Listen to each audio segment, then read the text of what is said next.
Helicobacter pylori colonizes the stomach in 50% of the world's human population. Colonization with this organism is the main risk factor for peptic ulceration. Helicobacter pylori is a spiral-shaped, gram-negative bacterium. It has 4 to 6 flagella. Helicobacter pylori is highly motile and produces an abundance of urease. These properties are believed to be important for survival in gastric acids and rapid movement through the viscous mucus layer toward a neutral pH environment. 4 major regions make up the stomach. These are the cardia, fundus, body, and pylorus. The pylorus is the funnel-shaped region that opens into the small intestine. The inner wall of the entire gastrointestinal tract is lined with mucosa, which consists of 3 cell layers. The innermost layer is the epithelial layer, and it absorbs and secretes mucus and digestive enzymes.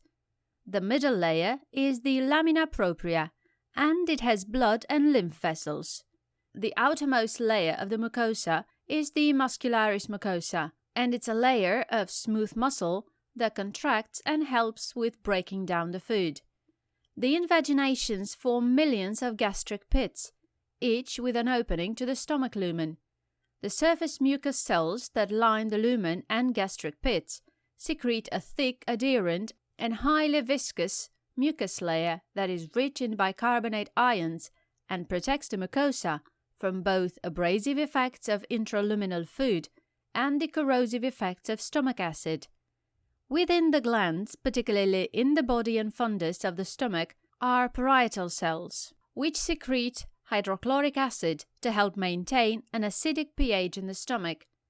There are chief cells predominant in the lower region of the gastric glands. Chief cells secrete pepsinogen, which are converted in the acid environment of the stomach into pepsins. Pepsins initiate the hydrolysis of ingested protein in the stomach. And then there are G cells, which secrete gastrin, which has a number of effects, including stimulation of parietal cells. Helicobacter pylori is a remarkable bacterium in its ability to establish lifelong colonization in the stomach of untreated humans.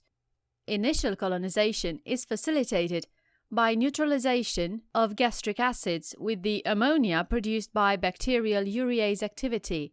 Ammonia locally neutralizes the acid gastric environment and protects Helicobacter pylori from the harsh, acidic environment of the stomach. The actively motile helicobacters can then pass through the gastric mucus and adhere to the gastric epithelial cells by multiple surface adhesion proteins.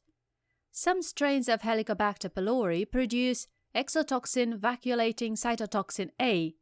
The activity of vacuolating cytotoxin A, a protein that, after penetration into epithelial cells, damages the cells by producing vacuoles, which causes epithelial cell death and exposes the underlying mucosal layers to gastric acid. As more and more cell layers die, deep holes through the mucosa form, called ulcers. Another important virulence factor of Helicobacter pylori is the Cytotoxin-Associated Gene. These genes encode a structure that acts like a syringe to inject the CAG-A protein into the host epithelial cells, which interferes with the normal cytoskeletal structure of the epithelial cells. That induces an inflammatory immune response within the gastric lining, called gastritis, as mononuclear immune cells become attracted to the infection site. Now, inflammation also stimulates the G cells to secrete gastrin, which in turn stimulates parietal cells to produce even more hydrochloric acid.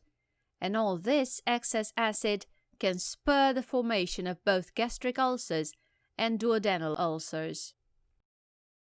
Do not forget to like the video and subscribe to our YouTube channel.